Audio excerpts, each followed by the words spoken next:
Өнөөдрийн нийслэлийн иргэдийн төлөөлөгчдийн хурал дээр та 20 минутын хот төслөө одоо танилцуулж байна те.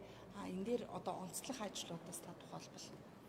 Өнөөдөр нийслэлийн иргэдийн төлөөлөгчдийн хурал дээр 20 минутын хот үзэл баримтлалынхаа төслийг танилцууллаа. Өнгөрсөн жилийн 9 сараас хойш үзэл баримтлалыг боловсруулаад одоо дуусж байна. Тэгээд засгийн газрын хурал өргөн барихын өмнө ялангуяа энэ үзэл баримтлалыг хэрэгжүүлэх орон нутгийн засаг захиранаас ойлголтыг өгөх ёстой гэсэн ажлыг хэрэгжүүлээд явж байгаа. Тэрний нэг нь өнөөдрийн иргэдийн төлөөлөгчдийн хурал байлаа. Энэ 20 минутын үзэл баримтлал бол энэ төсөл биш үзэл баримтлал юм шүү. Энэ үзэл цаашдаа хот тосгоныг төлөвлөхдөө энэ үзэл баримтлалыг барина. Нэгдүгээр сургууль цэцэрлэг буюу боловсролын үйлчилгээ байна.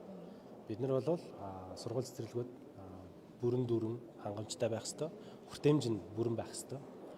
Нэг ээлжээр хичээлдэг болох ёстой гэсэн тийм зорилт тавьж байгаа. Хоёрдугаар нь бол агаан шатны эрүүл мэндийн үйлчилгээ болон эмийн сангийн үйлчилгээг 20 минутын дотор авах боломжтойгоор хот төлөлтөд хэрэгжүүлэх ёстой гэж байна. Үүнийг яг хэрэгжүүлэх одоо чиг үүрэгтэй газрууд гэх юм бол ялцгүй орон нутгийн засаг захиргаа, нийслэлийн засаг даргын 5 газар болон нийслэл болон одоо хөдөө орон нутгийн иргэдийн төлөөлөгч маань бас энийг хариуцаж авах ёстой болоо гэж бодож байна. Энийхээ хүрээнд бол хот байгуулалтын хот төлөлтийн тусгай зөвшөөрлөлтөд аж ахуй нэгжүүдэд танилцуулга хийсэн. Энэ 7 хоногийн 5 дахь өдөр бас аймгийн ерөнхий архитекторуудтай бас энэ 20 минут үзэл баримтлалыг танилцуулахаар төлөвлөж явж байна. Сургуулиудыг одоо нэг ээлжээр хичээллэх боломжтой болгоно гэж байна. Тэгэхээр одоо ер нь хот төлөвлөлт нь одоо одоогийн хот төлөвлөлтөөс хэр өөрчлөгдөх юм бэ? Санхүү эдийн засгийн хувьд хэр нэмэх юм бэ? Одоогийн төлөвлөлт гэдэг та нийслэлийн хөгжлийн ерөнхийлөгөө 2040 байгаа хэлж байна тий. Нийслэлийн хөгжлийн ерөнхий 2040-г уялдаж цуг явж байгаа. Өөрчлөлт бол гарахгүй. Цаг хугацааны дарааллын үед энэ ажлын дараалал бид нар гаргахдаа эхлээд 20 минут үзэл баримтлал батлагдана. Дараа нь нийслэлийн хөгжлийн ерөнхий төлөвлөгөө 2040 батлагдана гэсэн одоо дэс дараалтаагаар ажиллаа төлөвлөд явсан. Одоо энэ үзэл баримтлалээр суурилсан байдлаар нийслэлийн хөгжлийн ерөнхий төлөвлөгөө 2040-г боловсруулсан. Дахиад бага зэргийн засваруудыг хийх ёстой зүйлүүд байгаа. Сургуулиудын хувьд бол нэг ээлжээр хичээллэхийн тулд өнөөдөр Улаанбаатар хотод 3 ээлжээр хичээлдэг 2 сургууль байна. 2 ээлжээр хичээлдэг 157 сургууль. Ерөөсө 3 сургууль нэг ээлжээр хичээлдэг байна. Тэгэхээр бид нар энэ 2000 нийслэлийн хөгжлийн ерөнхий төлөвлөгөөнд нэг ээлжээр хичээлэхийн тулд дор хаяж 150 сургуулийн байрыг шинээр барих хэрэгтэй байгаа. Энэ байршлуудыг харин хот төлөлтийн хувьд хаана байршуулбал зүв байхын 20 минутын дотор хүүхдүүд сургуультай явах боломжтой болох юм гэсэн энэ төлөвлөгөөний одоо үзэл баримтлалыг баталж өгч байгаа гэсэн тийм утгатай ажил байгаа. Тэгэхээр нөгөө нэг одоогийн гэдэг нь одоо байгаа тий 20 минутын хот дүүрэг болгоны хот болгоно гэдэг ш. Тэгэхээр нэмж одоо сургууль соёл барих тийм үү зай талбай газар ер нь хэрэг хангалттай байна. Сургууль талбай барих зай бол бүрэн байгаа. Одоо хагасаа өдөр болдог нийслэлийн шуурхай штабын хуралдаанаар өнгөрсөн хагасаа өдөр бол нийслэл хотод байгаа төрийн өмчт болон төрийн өмчт компаниудын өмчт. Дээрээс нэмээд нийслэлийн өмчт газруудын жагсаалтыг гаргаж байгаа.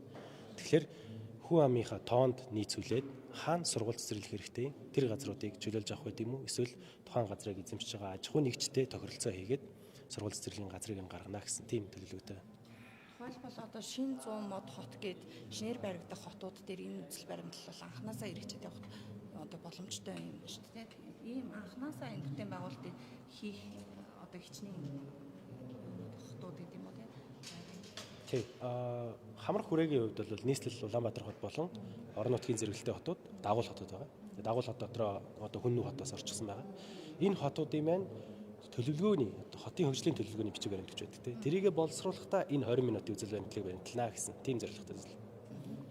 20 минутын үзэл хотод 14 хот 44 орол болно. Италийн хот тодорхой төлөвлөж.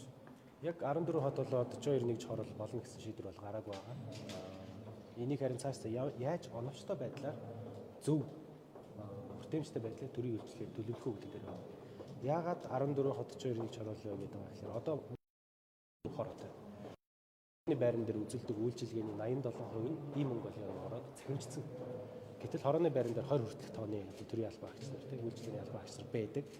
87% нь одоо үйлчилгээ байхгүй болчиход байна шүү дээ. Тэгэхээр энэ байдлаа бид нэр оновчлол хийгээд төрийг цомхон болгох, төрийн албан агчдыг цөөлөх гэсэн бодлого барих хэрэгтэй. Гэтэ яг 1442 дээр бол батлагдаагүй байгаа. Төслийн хэмжээнд бол яригдж байгаа. Гэтэ энэ дээр бол нэлээд сайн одоо хэлэлцүүлгүүд өрнүүлээд алдар жавхлан гишүүний ахалж байгаа ажлын хэсэг дээр шийдэл гаргаж өгнө гэж бодож байна.